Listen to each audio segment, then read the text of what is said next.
Oi pessoal, meu nome é Leandro, eu invisto em ações há aproximadamente um ano. Estou tendo aí uma rentabilidade que já supera os 120% esse ano. E nesse período eu tive a oportunidade de estudar bastante referente a essa modalidade de investimento e aprender bastante também com outras pessoas em fóruns e em grupos de investidores. São basicamente duas escolas de análise que existem para esse mercado de ações: a análise técnica e a análise fundamentalista. Hoje eu vou aprofundar aqui mais a questão da análise, da forma que eu invisto através da análise fundamentalista, porque eu acho que essa análise é a forma mais correta e lógica de se investir em empresas de capital aberto. Então eu fiz esse vídeo para compartilhar com vocês o que eu faço para analisar as ações e verificar se ela está cara ou barata para comprar, de modo a ser um investimento vantajoso em relação especialmente a renda fixa. Eu vou falar aqui alguns termos mais técnicos durante o vídeo. Então, para o pessoal que é mais iniciante, seria interessante assistir alguns vídeos no YouTube ou fazer alguma leitura antes sobre análise fundamentalista. Assim o pessoal vai poder entender mais facilmente o que eu vou tentar explicar aqui agora. Então eu já comecei com esse gráfico aqui.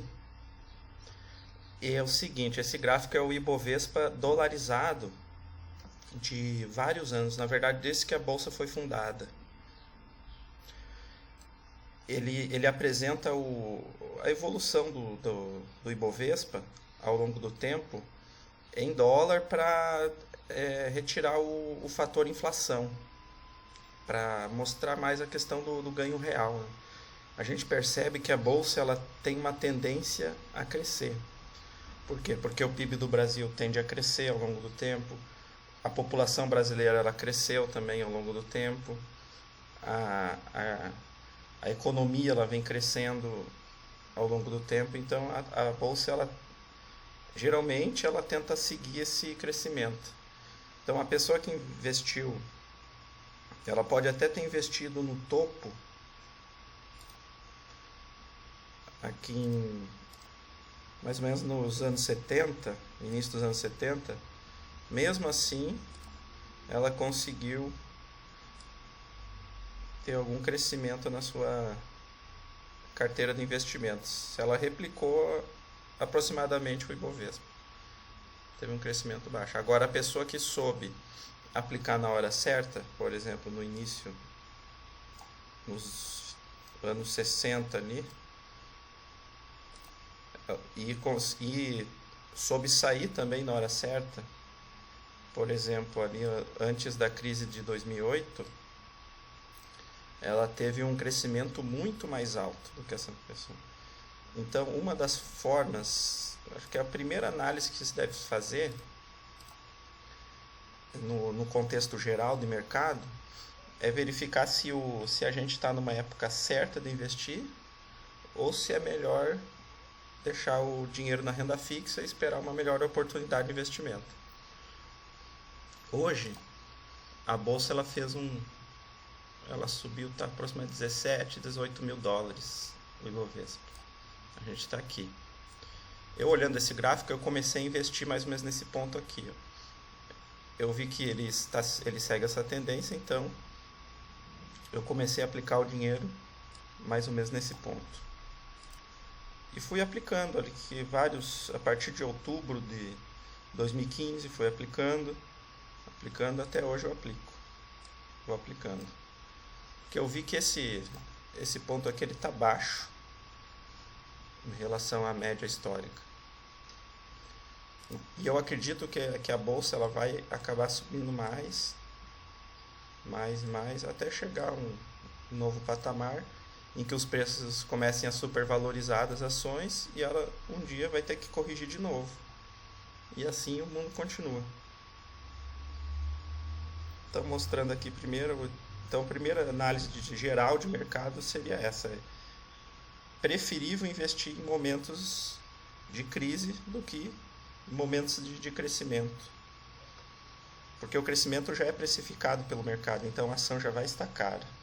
E a crise também vai ser precificada. Então, investir na crise, a tendência dos preços médios serem mais baixos, tanto de empresas ruins quanto de empresas boas. A segunda parte da análise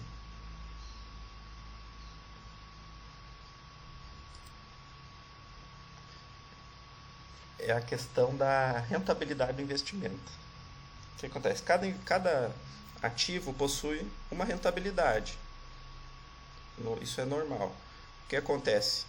A renda fixa, a tendência da rentabilidade da renda fixa é ser constante, depois ela tem uma queda.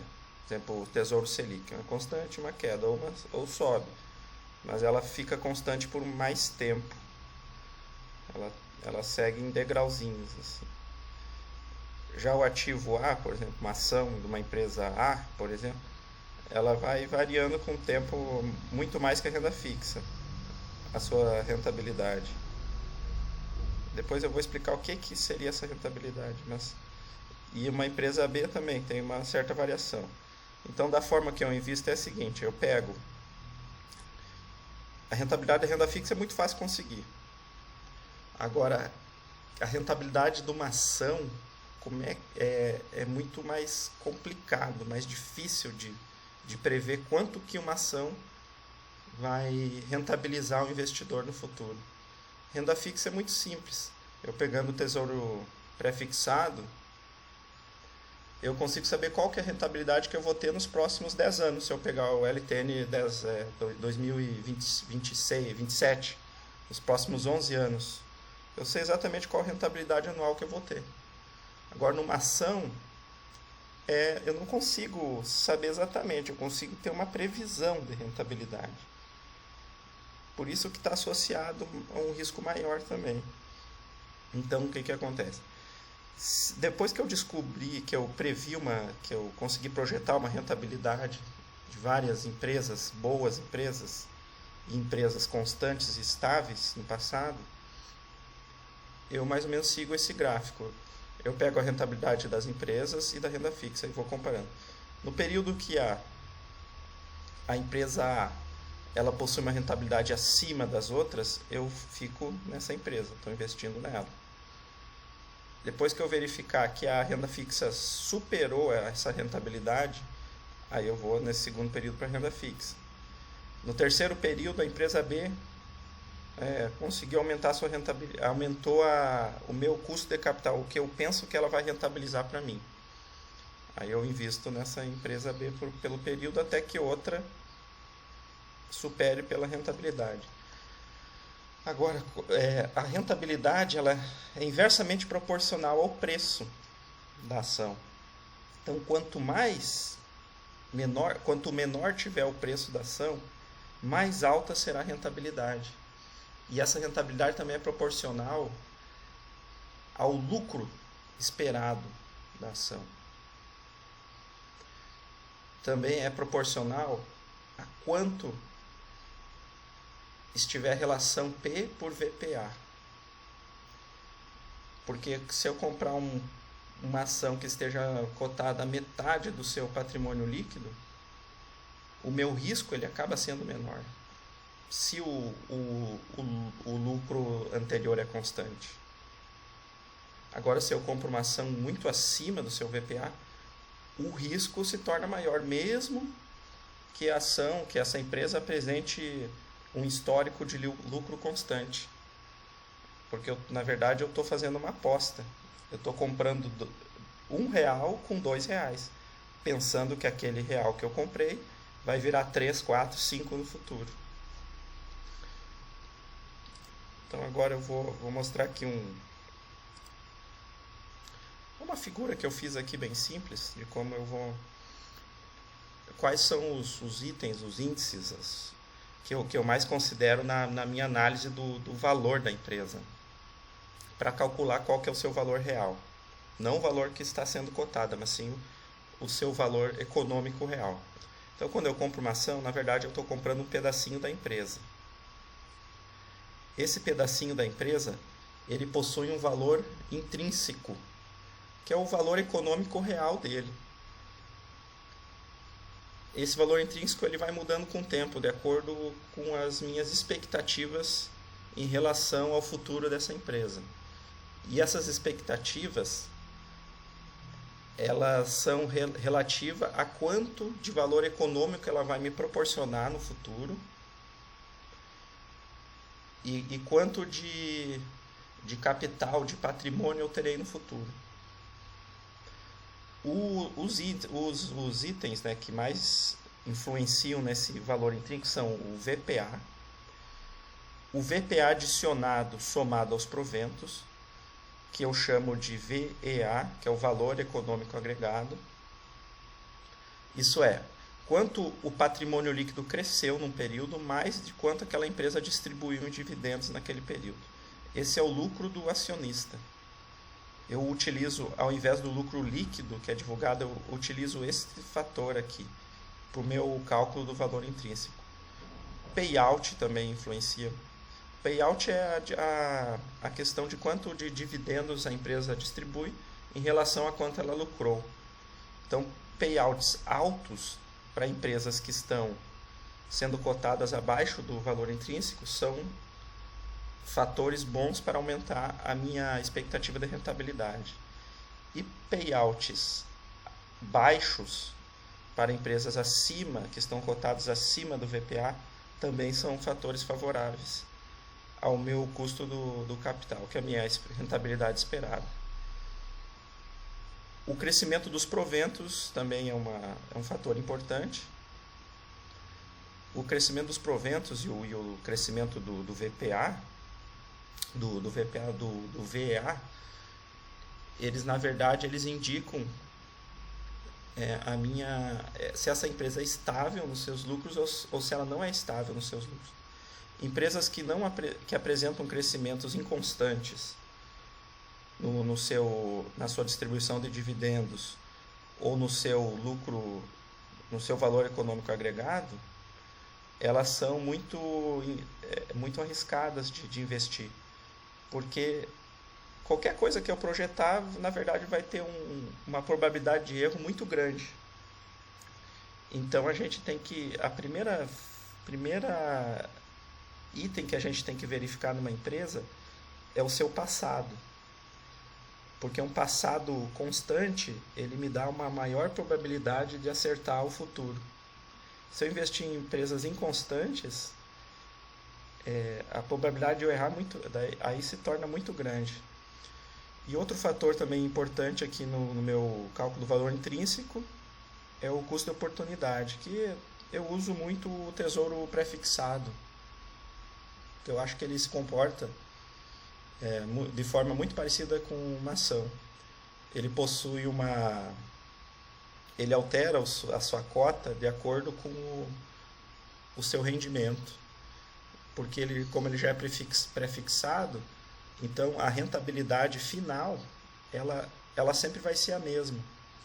Então quando a taxa de remuneração ela diminui, o valor da cota tem que aumentar, de forma que o valor final será o mesmo contratado inicial.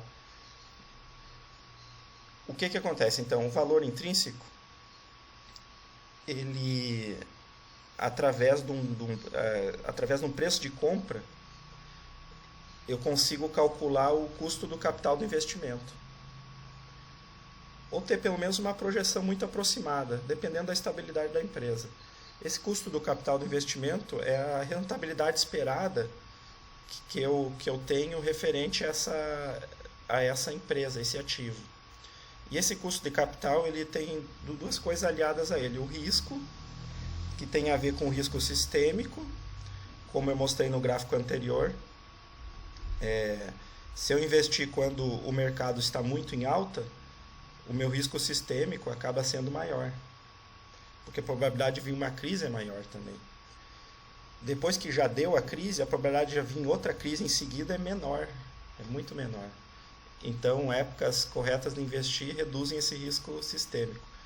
E também a previsibilidade da empresa, como eu falei antes, reduz muito o risco. Então, eu não gosto de adicionar um risco no meu custo de capital. Eu prefiro tentar de reduzir ao mínimo só calculando o valor de empresas que possuem previsibilidade e também tentar investir em épocas de baixa nas ações. Outro fator que é aliado ao custo capital é a liquidez. A liquidez ela é contratual, por exemplo, eu invisto através de um banco e só posso tirar o valor daqui 2, 3, 4 anos. Então ela já é contratual. Eu só vou ter uma liquidez daqui 4 anos, por exemplo. Também depende da disponibilidade de compra e venda. Porque mesmo que a liquidez teoricamente seja imediata, às vezes tem ações empresas que possuem muito poucas ações disponíveis para compra e venda na bolsa de valores. Então essa baixa disponibilidade vai fazer com que a liquidez também seja baixa. Então é sempre bom aliar um custo de capital com uma liquidez satisfatória e aliar também com um baixo risco, através do investimento em empresas de boa previsibilidade.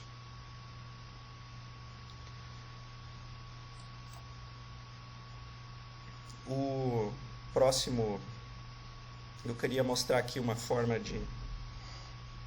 um exemplo simplificado de como eu faço para calcular esse custo do capital, essa rentabilidade. Essa rentabilidade, por exemplo, se uma empresa possui um VPA de 10 e eu espero que ela cresça o seu VPA anualmente em R$1, então o VPA adicionado será 1 por ano, e eu espero que ela distribua dividendos de R$1 por ano pelos próximos 10 anos, então os dividendos líquidos, já descontado R$1, a soma desses dois itens vão me dar o meu VA, que é o valor econômico agregado acionista. Então o VA ele será de R$2 ao ano. R$2 ao ano. Então agora, o crescimento, então eu estou considerando zero, que eu estou calculando que nos próximos 10 anos o dividendo será sempre 1, e o adicional do VPA também sempre será 1. Então o VPA após 10 anos, sendo adicionado um VPA de 1, será de 20, que é os 10 mais os 10 vezes o 1, serão os R$20. Esse é o VPA nos próximos 10 anos que eu terei. Que eu tenho estimado que terei. Mas esse é só a questão do patrimônio da empresa. Só que a empresa ela não só aumentou o seu VPA, ela rentabilizou o acionista com dividendos. Desta forma, eu vou considerar o DIV-yield, que é a relação do dividendo pelo preço de compra. Então, eu tenho que colocar mais um item aqui, que é o preço de compra. Por exemplo, R$5. Então, eu comprei ela a 0,5 do VPA. Está me dando, então, um DIV-yield de 1 por 5, 20%, que é muito alto. Né? Mas é só um exemplo. DIV-yield de 20%. Que é um grande DIV-yield. Então, o que acontece? Eu vou crescer o meu VPA, a minha participação na empresa, o patrimônio líquido dela vai crescer a R$1 por ano. Então, ele vai ser R$20 nos próximos anos. E o meu crescimento do número de ações reinvestindo esse dividendo será de 20% ao ano,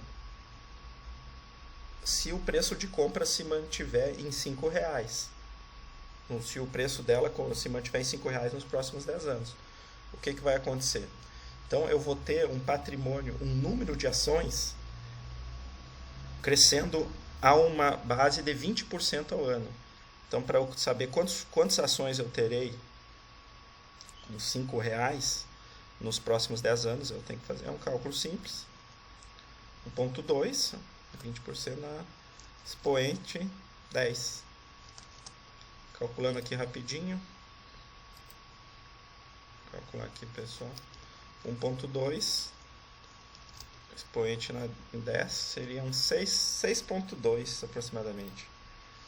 Então eu terei 6,2 vezes mais ações sem investir nada, né, no meu capital, só reinvestindo o capital que a empresa está me proporcionando. Eu terei 6,2 vezes mais ações que no início.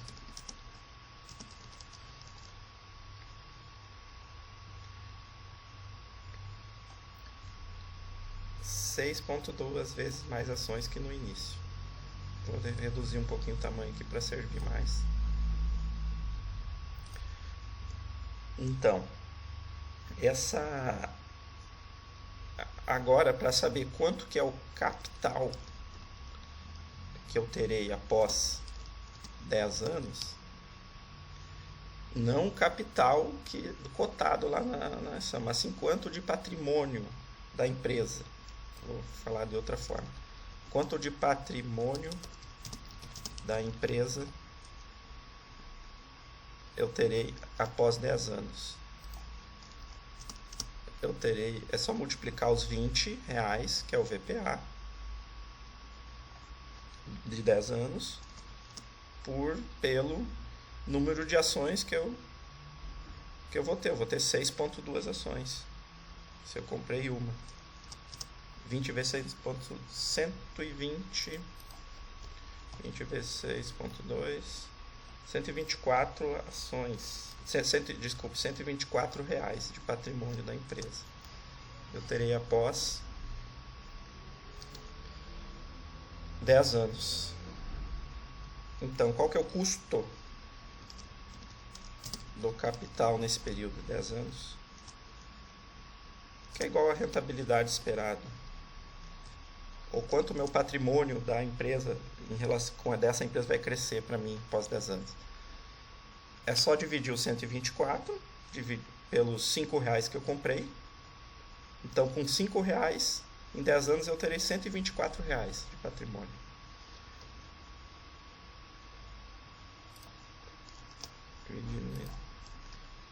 Colocando uma expoente, 1/10, para saber qual que será a rentabilidade anual em 10 anos. Então são 124, 6,2. Eu vou ter crescido 20 vezes o meu... Desculpe, 124 por 5. Eu vou ter crescido 24,8 vezes o meu patrimônio. 24,8 vezes em 10 anos. Anualmente, eu vou ter crescido uma porcentagem